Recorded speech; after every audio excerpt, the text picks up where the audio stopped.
Muy buenos días, mis queridos hermanos de la Primera Iglesia Evangélica de Managua y otros hermanos que nos pueden estar escuchando en este estudio sobre Hechos capítulo 13. Les voy a hablar hoy acerca de la naturaleza de la iglesia y les voy a empezar contando que la iglesia a la cual vamos a hablar ahora vino a ser en la historia de la iglesia la segunda iglesia que se fundó en Jerusalén, en este caso en Antioquía. ¿Por qué? Porque después de que el Señor fundó la iglesia en el día de Pentecostés en Jerusalén, parece que el pueblo judío creyó que era un patrimonio local de la iglesia de Jerusalén y no de nadie más. Y eso ayudó a que el pueblo cristiano de Jerusalén se quedara callado y silencioso y sin dar testimonio de la palabra a nadie. Entonces el Señor levantó o permitió una persecución a los cristianos. Y cuando la persecución llegó y asustó a los cristianos, dice la Biblia que salieron desesperadamente de Jerusalén y se regaron por todo el territorio de Israel. Y entonces dice que los judíos, o los creyentes judíos, que fueron los primitivos de la historia, iban por los caminos, por los valles, por los pueblos y por las aldeas, predicando el evangelio de Dios. Dice el pasaje, había entonces en la iglesia que estaba en Jerusalén profetas y maestros: Bernabé, Simón, el que se llamaba Níger, Lucio de Cirene, Manaén, el que se había criado junto con Herodes, el tetrarca, y Saulo. Ministrando esto al Señor y ayunando, dijo el Espíritu Santo: apartadme a Bernabé y a Saulo para la obra que los he llamado. Entonces, habiendo ayunado y orado, les impusieron las manos y los despidieron. Entonces, ellos enviados por el Espíritu Santo, descendieron a Seleucia y de allí navegaron a Chipre. Llegado a Salamina, anunciaban la palabra de Dios en las sinagogas de los judíos. Tenían también a Juan de ayudante. Y habiendo atravesado toda la isla hasta Pafos, hallaron a cierto mago, falso profeta judío, llamado Jesús, que estaba con el procónsul Sergio, varón prudente. Llamando a Bernabé y a Saulo, deseaba oír la palabra de Dios. Está hablando del procónsul, digamos, el gobernador de esa zona. 8. Pero les resistía Elimas, el mago, que así se traduce su nombre, procurando apartar de la fe al procónsul. Entonces Saulo, que también es Pablo, lleno del Espíritu Santo, fijando en él los ojos, dijo: oh, lleno de todo engaño y de toda maldad, hijo del diablo, enemigo de toda justicia, ¿no cesarás de trastornar los caminos rectos del Señor? Ahora pues, he aquí, la mano del Señor está contra ti, y serás ciego, y no verás el sol por algún tiempo. E inmediatamente cayeron sobre él oscuridad y tinieblas, y andando alrededor buscaba quién le conduciese de la mano. Entonces el procónsul, viendo lo que había sucedido, creyó, maravillado de la doctrina del Señor. Verso 13. Habiendo zarpado de Pafos, Pablo y sus compañeros arribaron a Perge de Panfilia, pero Juan, apartándose de ellos, volvió a Jerusalén. Ellos, pasando de Perge, llegaron a Antioquía de Pisidia y entraron en la sinagoga un día de reposo y se sentaron. Y después de la lectura de la ley y de los profetas, los principales de la sinagoga mandaron a decirles: varones hermanos, si tenéis alguna palabra de exhortación para el pueblo, hablad.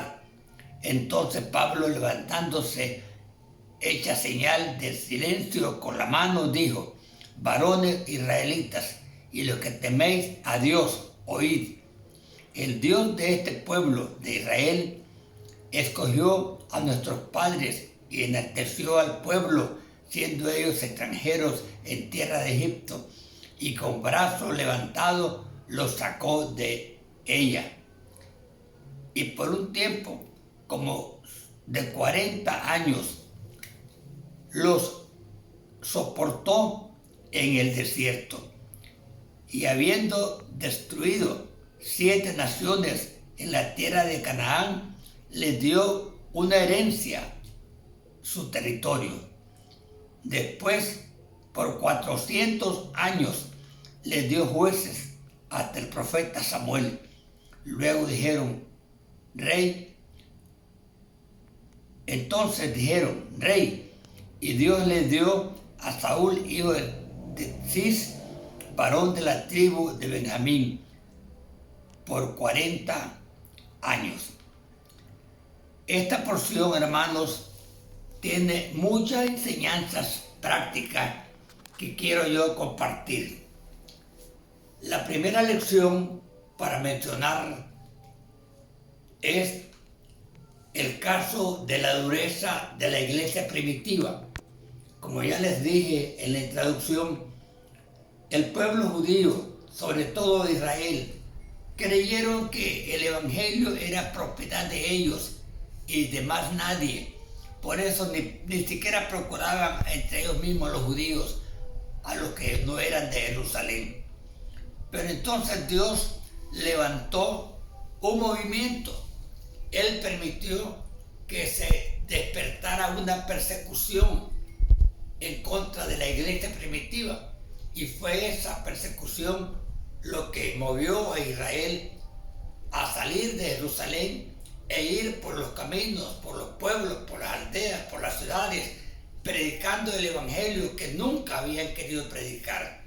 Esto tiene una enseñanza para nosotros como iglesia, y es, hermanos, que debemos de obedecer lo que el Señor nos manda que hagamos y que practiquemos, porque si no obedecemos a la palabra santa y de autoridad que Él nos ha dejado, Él puede usar recursos, modos, maneras, circunstancias de las cuales pueden sacudir nuestra vida, nuestra mente, nuestro corazón, y hacernos entender que no estamos haciendo el bien con guardar silencio. Yo pienso que esto tiene que ver con nosotros como iglesia, porque ya tenemos más de 20 años de estar en esta esquina del Dorado, predicando el evangelio, y no tenemos ni una sola familia de la iglesia del Dorado o de la comunidad del Dorado. Eso me hace pensar en dos cosas. Una, que no hemos propuesto predicar el evangelio a los habitantes de esta colonia y de la otra que está siguiente. Segundo, que quizás lo hemos hecho, pero en forma muy suave y muy lenta, y como tal no hemos ganado la porción, la atención, el interés de los habitantes de esta zona y de este sector. Muy bien, siguiendo adelante, otra lección interesante está en el versículo 1 de Hechos 3. dice que había entonces en la iglesia que estaba en Antioquía profetas y maestros. Y luego nos da una lista: Bernabé, Simón, el que se llamaba Níger, ese es el mismo; Lucio de Cirene, 2; Manaén, el que se había creado junto con Herodes, el tetrarca, 3; y Saulo. ¿Estos qué estaban haciendo? Estaban orando, ministrando y rogando al Señor que les usara a ellos como mensajeros, como siervos de Dios, para anunciar el Evangelio a otros pueblos que aún no les había llegado el Evangelio claramente. ¿Qué pasa?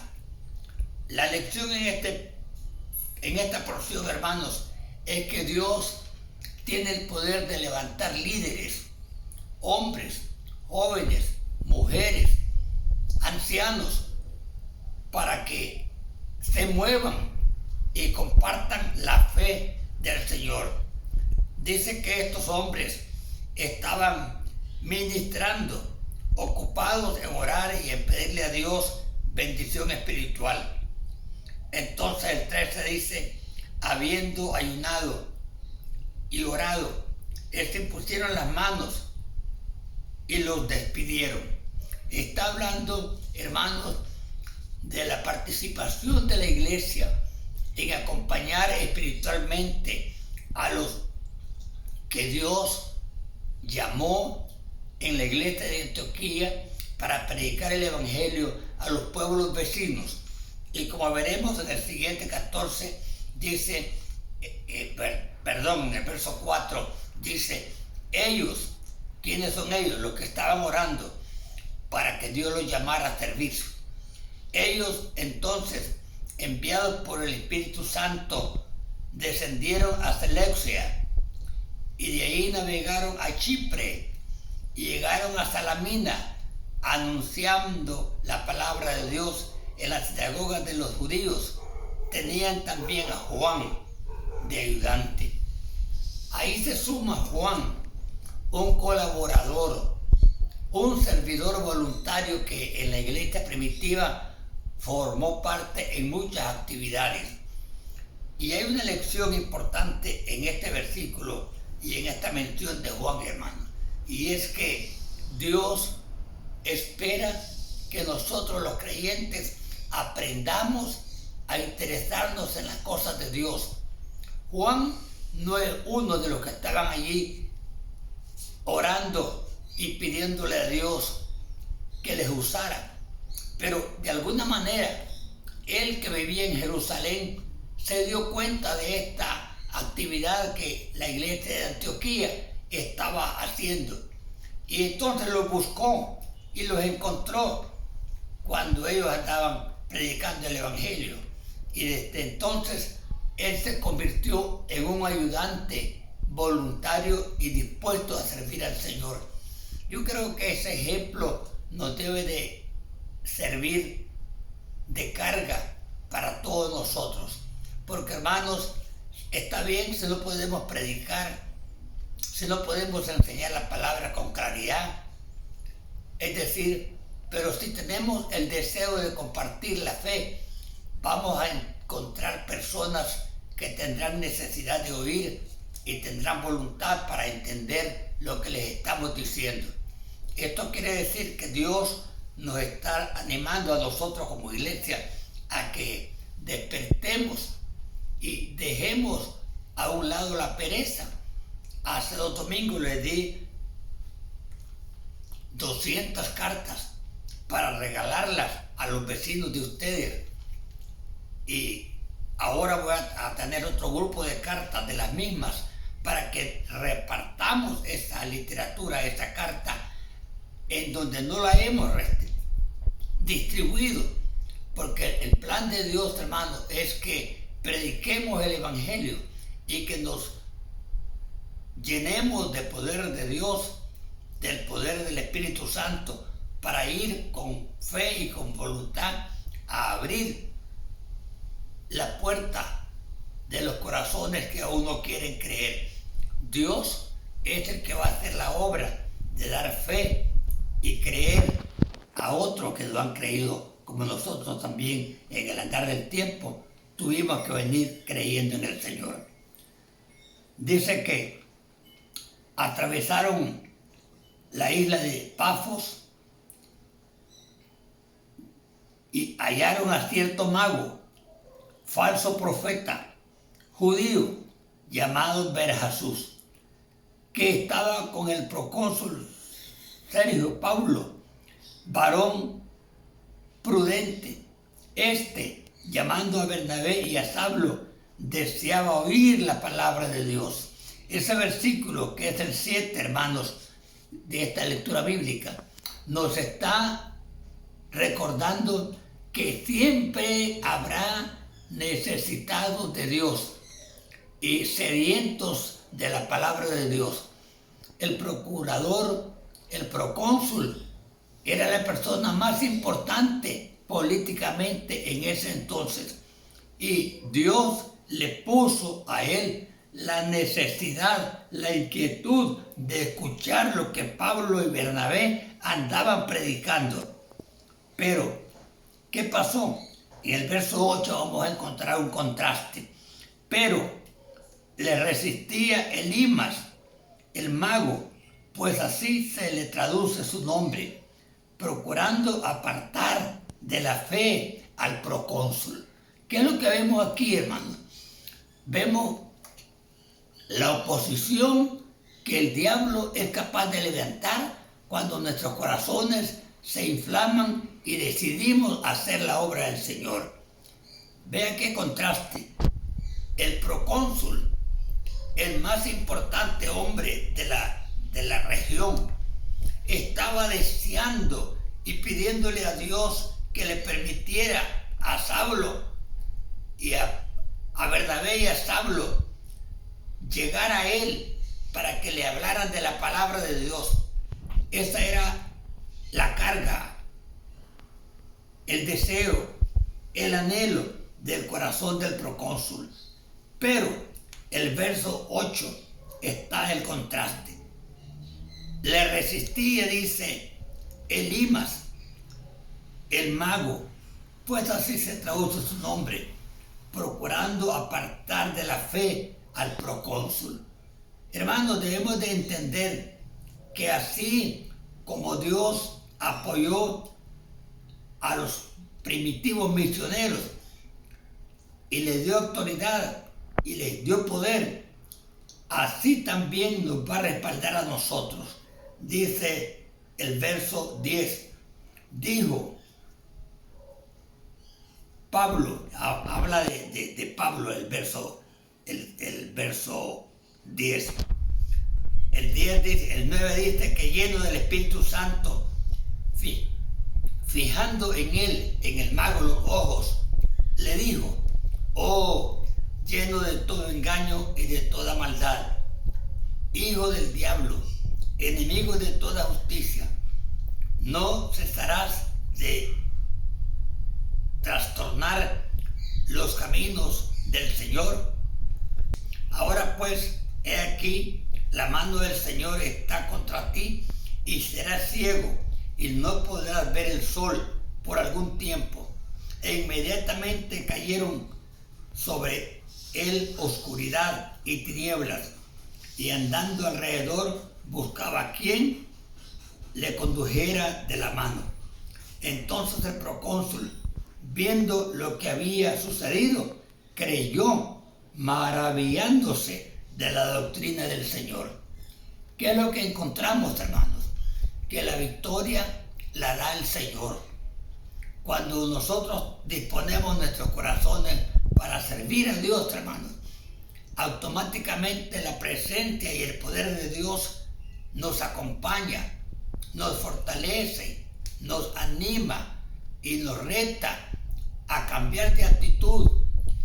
Aquí en la congregación yo creo que hay hermanos que nunca en el tiempo que han vivido, 30 años, 40 años, 20 años, 25 años, han abierto su boca para hablar de la palabra de Dios, ni a los familiares, ni a los vecinos, ni a los amigos, ni a los enemigos. Y quiero animarles, hermanos, a que renunciemos a esta conducta, a este comportamiento, porque si queremos gozar y disfrutar del poder de Dios y de la presencia del Evangelio en nuestra vida, tenemos que practicar la obediencia. La palabra de Dios dice que prediquemos el Evangelio a toda criatura, sabiendo que el Señor está con nosotros todos los días hasta el fin del mundo. De tal manera que el propósito de este estudio es retarnos a hacer práctica la palabra de Dios en nuestra vida. Si el Señor nos manda que hablemos del Evangelio a los que no lo conocen, hagámoslo. Si nos reciben, gracias al Señor. Y si no nos reciben, ahí dejémoslos. El Señor se va a manifestar en ellos y cuando menos pensemos, vamos a terminar dándonos cuenta que no trabajamos en vano, porque el Señor al fin y al cabo tocó el corazón de la persona que no nos quería oír ni nos quería atender, y ahora esa persona puede llegar a ser uno más de nuestra congregación. Hermanos, es mi deseo pedirles que oremos en este momento para que Dios nos ayude. Señor, te ruego que muevas el corazón de esta iglesia, Señor.